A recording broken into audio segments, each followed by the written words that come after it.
Hey everybody, it's your girl, Miss Motivational Mogul Mindset, Ava Cherie, the Inspired. I wanted to touch on something real quick.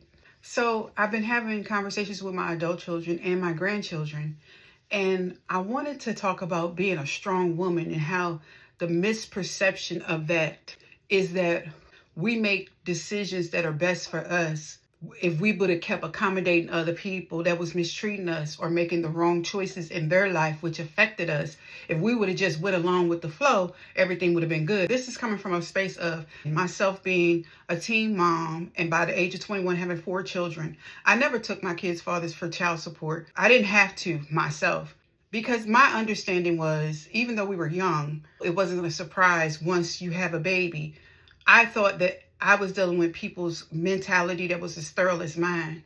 And so they said, you chose to move away from St. Louis to where I'm at now in the tri-state area. Well, you chose not to be a part of these kids' lives as a penalty and punishment to me. It's crazy how they take making a decision that is best for the family or getting out of a toxic relationship, even as an adult, removing yourself out of an abusive, toxic relationship, or unfaithful relationship, or whatever the case may be. It's frowned upon as that was your choice, that was your decision, now you got to live with it. This is what you asked for, this is what you want. In one breath you say we're too strong, but you leave us to pick up the crumbs and pick up the weight of what you choose to put down, because you could just walk away and be done with it. So what is it? What you want? A weak woman that's going to raise weak children, that's going to be out here just doing anything, lacking supervision, lacking ethicals, morals, and values? Or do you want us to be strong because we have to pick up your weight?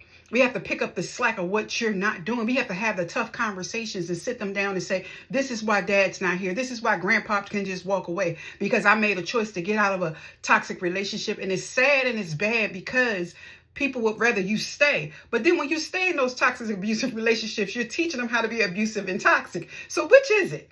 Is it that you just want an excuse not to do your part? You just want an excuse not to show up for work? Say that then.